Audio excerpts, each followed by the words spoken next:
Welcome back to Kimberly's Kitchen, everyone. It's afternoon tea time. The sun is beautiful today with a nice pleasant breeze too. What could be better than to have a delicious French apple cake with French vanilla ice cream? With tea or coffee? What do you think? Let's go and make it. Yeah? To make this cake, you will see that I use 2 Granny Smith green apples. Now you are going to see that I will cut the apples in 2 different ways. But first, let's peel this apple. Now, I know some of you may peel your fruits using the peeling knife backwards, kind of carving towards your thumb, but I have a habit of peeling it outwards. I feel like it's safer that way, so the knife will not be cutting my thumb. It's just something I grew up with, so don't mind the way I peel the apple. Peel it however way you feel safe. Alright, so I'm just gonna go ahead and cut these Granny Smith apples in 2 different ways, and I'll explain why in a bit. Granny Smith apples are actually very good for baking because of the natural tartness in the apple. So here I'm slicing it as thin as I possibly could, and I'm just gonna slice a small portion of this and then put that aside. And for the remainder of the apples, what I'm gonna do is I'm gonna dice them. As you can see here, I'm gonna dice them into small little cubes. So the reason why I am cutting in 2 separate ways, as you can see in my bowl now, lots of diced apples followed by a few portion of sliced apples. As you can see, the sliced part is quite thin. Relatively thin. What I'm gonna do with the thin part is to garnish it. So this here is the milk, whole milk. I will also be using 2 eggs, and this is some oil that I have put aside. So let's start with the wet ingredients. Using this mixing bowl, I'm gonna put the 2 eggs in, and we're gonna be whisking it. So whisk the eggs as much as you can, and then pour in the oil. Preferably, if you can, whisk as you pour the oil in, but if not, that's fine too. Alright, now I pull the milk in and then continue whisking all the ingredients together. Okay, now we'll set that aside, and in a separate mixing bowl, we're going to do the dry ingredients. Now this here is the all-purpose flours, and I'm going to add the sugar in, and this is the baking powder and a pinch of salt. Okay, mix the dry ingredients together and whisk them continuously as you now, which I'm doing. Pour the wet ingredients to combine into the batter.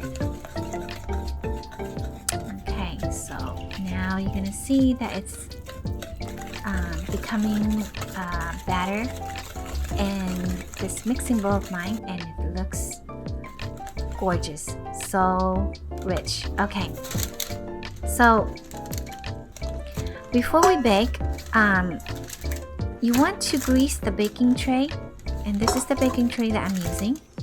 I'm also going to lay a parchment paper in the bottom of the tray. If you have a non-stick tray, that would be great too. Okay, so what I'm going to do here is I'm going to put the diced apples and even the apples in layers, in the bottom layers. Just, spread them out, make it nice and even. And now I'm going to pour the batters that we made earlier on top of the diced apples. Make sure you have an even coat.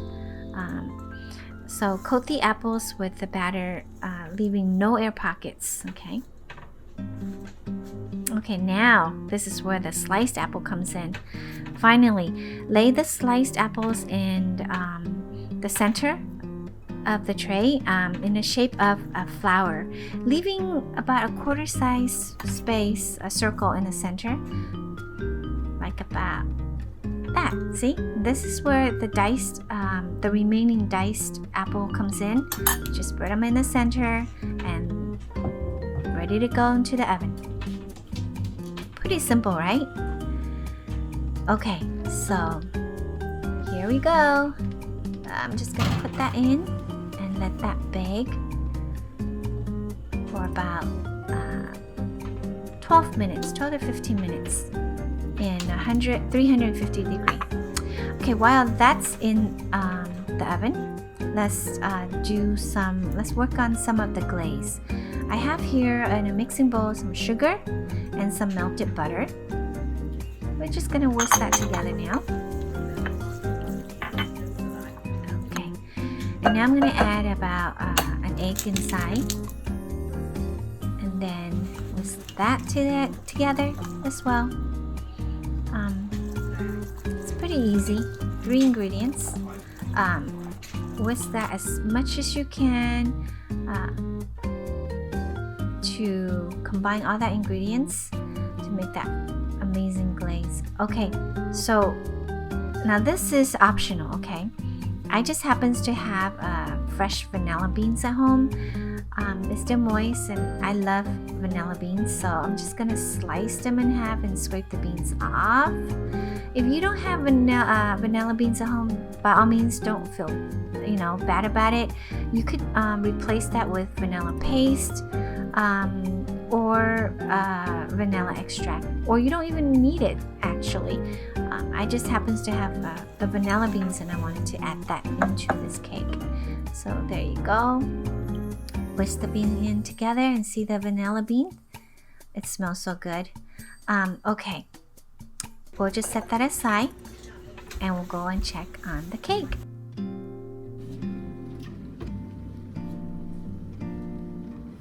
Alright, the cake is now done. It is gorgeous, but it's not finished yet. So this is where we're gonna need to pour the glaze on. So there you go. Just go ahead and pour all the glazed in and smooth them out with a spoon. Gently smooth them out. Don't what do you say? Mess up the beautiful flowers that you have on the top. Okay, so go back into the oven for another 10 minutes, 10 to 12 minutes, and this is what it's gonna look like. You see? Isn't that gorgeous? Oh, that looks beautiful and it smells so good. I wish you were here and I wish you could smell things through the screen. But anyhow, it's gonna need some cooling time, so we're gonna set that aside for like 10 minutes. Let's take a look and see what it looked like on the inside. I'm just gonna take one slice off of this cake for myself. It smells so good. It looks delicious. And I'm gonna put a side of vanilla ice cream and garnish that with a touch of mint. There you go. There it is, my afternoon tea. I'm gonna have a cup of coffee with this. I really do hope you enjoyed this recipe. Don't forget to like and subscribe to Kimberly's Kitchen.